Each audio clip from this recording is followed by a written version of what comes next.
Selamat berjumpa kembali dalam mainan audio sahabat perjalanan. Hari ini adalah hari Minggu 11 Agustus 2024. Tema renungan saat teduh kita dengan judul Pengemis yang Buta. Firman Tuhan terambil dalam Markus 10 ayat 51 sampai dengan ke-52. Tanya Yesus kepadanya, "Apa yang kau kehendaki supaya aku perbuat bagimu?" Jawab orang buta itu, "Rabuni, supaya aku dapat melihat." Lalu kata Yesus kepadanya, "Pergilah, imanmu telah menyelamatkan engkau." Pada saat itu juga melihatlah ia, lalu mengikut Yesus dalam perjalanannya. Mari kita berdoa. Bapa yang di dalam surga, kami ingin belajar bahwa gambaran tentang Bartimeus sebagai pengemis yang buta sesungguhnya adalah diri kami sendiri. Dalam nama Tuhan Yesus kami berdoa, amin.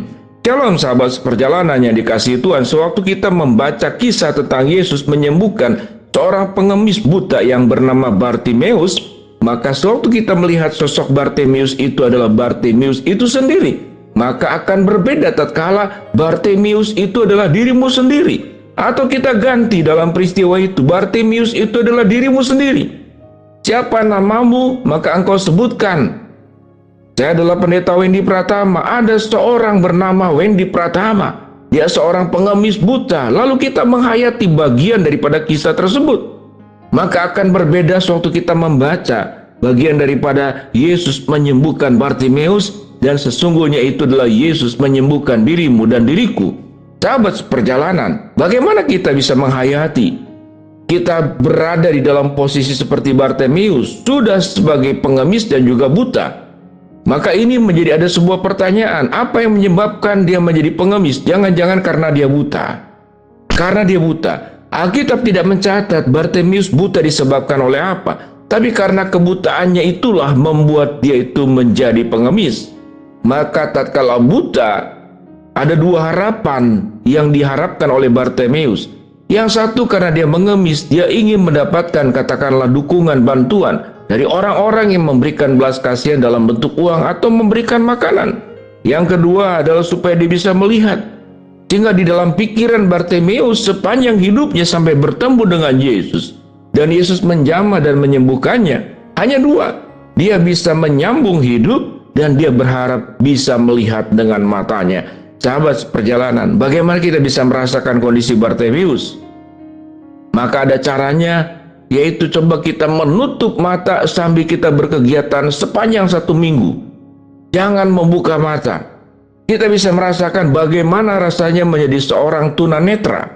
Lalu kemudian engkau harus mencukupkan hidup selama 1 minggu dengan uang yang sangat terbatas. Berarti yang biasanya bisa berkendaraan sekarang harus jalan kaki. Yang biasanya mungkin bisa makan enak, sekarang kalaupun ada uang karena engkau membatasi diri, engkau cuma bisa membeli nasi putih saja. Kemudian beli daripada warung atau warteg, cuma bisa paling tambah 1 tahu atau 1 tempe. Coba melakukan sebuah perjalanan, karena sewaktu kita belajar memposisikan diri di kondisi orang yang sedang mengalami kesusahan, di kondisi orang yang sedang mengalami kesulitan, maka kita akan punya hati seperti Yesus yang memiliki belas kasihan. Kita melihat ada dua sikap yang berbeda, yaitu orang-orang banyak itu menegur Bartimeus. Sewaktu Bartimeus itu berteriak, "Yesus anak Daud, kasihanilah aku." Ayat 48 dikatakan banyak orang menegurnya supaya diam. Jadi yang menegur itu tidak satu orang. Ayat 48 dikatakan banyak orang menegurnya supaya ia diam. Namun semakin keras ia berseru, "Anak Daud, kasihanilah aku." Lalu apa respon Yesus? Yesus berhenti dan berkata, "Panggillah dia." Mereka memanggil orang buta itu dan berkata kepadanya, "Kuatkan hatimu, berdirilah." Ia memanggil engkau, Yesus memanggil engkau.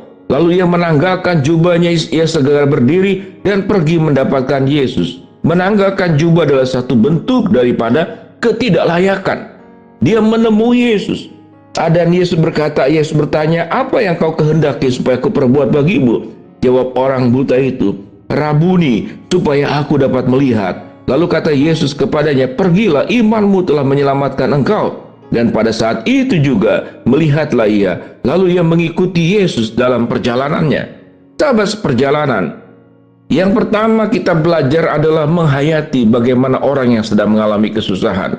Yang kedua adalah pelajarannya bahwa Bartimeus sang pengemis buta ini adalah gambaran tentang diri kita sendiri.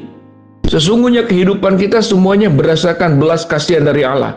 Kita ini setiap hari mengemis. Kalau Tuhan tidak menyediakan, Tuhan tidak menyediakan sinar matahari. Di bumi ini tidak ada air, di bumi tidak ada sinar matahari, di bumi ini tidak ada kehidupan, tidak ada tumbuhan, tidak ada kemudian oksigen. Maka kita akan mengemis-kemis, oh Tuhan, kalau Engkau tidak memberikan sebagaimana yang Kau berikan setiap hari, sepanjang kehidupan ini, dan Kau hentikan pada saat ini, aku akan mati. Oh Tuhan, jangan biarkan aku mati. Maka sesungguhnya kita itu adalah pengemis. Dan apa itu yang disebut dengan buta? Buta adalah gambaran kehidupan di dalam dosa. Kita memang bukan buta secara tunanetra, tapi banyak dalam kehidupan kita sesungguhnya kita harus seperti Bartimeus. Ya Tuhan, tolonglah kebutaan mataku ini yang dalam bentuk mata hati, bukan mata jasmani, yang membuat aku jauh dari Tuhan, yang membuat aku hidup berdosa. Bartimeus itu buta matanya, tapi setiap kita masing-masing itu buta hatinya. Hati yang mengalami kegelapan, sehingga kehidupan kita hidup di dalam dosa, melupakan Tuhan. Kapan terakhir kita bersyukur kepada Tuhan? Kapan terakhir kita menyatakan sebuah keagungan dan memuliakan Tuhan? Atau apakah kita sepanjang hari lebih banyak mengeluh dan berkeluh kesah, menggerutu, mengomel? Dan kalaupun kita datang kepada Tuhan sifatnya meminta. Kapan kita datang kepada Yesus? Oh Yesus, anak Daud orang Nazaret, kasihanilah aku. Ampuni segala kebutaan hatiku. Aku bersyukur sesungguhnya aku hanyalah pengemis. Tanpa pertolongan Tuhan, tanpa campur tangan Tuhan, aku ini nihil. Aku ini bukan siapa-siapa dan aku ini bukan apa-apa. Sewaktu kita belajar tentang pengemis yang buta bernama Bartimeus. Tapi pengemis yang buta juga adalah nama setiap kita masing-masing. Kita ini pengemis.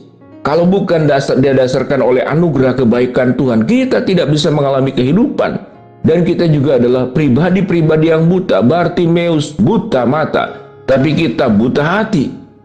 Kalau kita masih banyak melakukan dosa-dosa, semakin mengikut Tuhan sekian lama, bukan semakin dekat dengan Tuhan, tapi semakin jauh dari Tuhan. Semakin banyak perbuatan-perbuatan dosa yang kita lakukan, kita menjadi seorang pengemis yang buta hati. Kalau Bartimeus adalah seorang pengemis yang memang buta matanya. Mari kita datang berlutut, membuka jubah kita sebagai bentuk ketidaklayakan. Oh Tuhan, ampuni segala dosa yang kuperbuat, sengaja atau tidak sengaja, disadari atau tidak disadari. Biarlah kami terus menjadi orang-orang yang mensyukuri segala anugerah Tuhan, karena kami ini memang pengemis. Dan biarlah kebutaan-kebutaan hati yang kami miliki, yang membuat kami jatuh di dalam dosa berulang-ulang, kami tinggalkan, supaya hati kami menjadi hati yang melek, hati yang melihat, hati yang dikuduskan, bukan menjadi hati yang mengalami kebutaan, hati yang di dalam kondisi tunanetra. Pengemis yang buta itu bernama Bartimeus, tetapi pengemis yang buta itu juga adalah setiap kami masing-masing dengan nama kami masing-masing. Ampuni dosa kami Tuhan. Mari kita berdoa. Bapa dalam surga, terima kasih buat kebenaran firman Allah yang kami pelajari. Hamba berdoa buat sahabat perjalanan yang sakit, Tuhan jamah sembuhkan. Sahabat seperjalanan yang sedang menghadapi masalah, Tuhan bukakan jalan. Sahabat seperjalanan yang sedang berdoa mengharapkan sesuatu, Tuhan kabulkan dengan cara dan waktunya Tuhan. Dalam nama Tuhan Yesus kami berdoa. Amin. Shalom, Tuhan memberkati kita semua.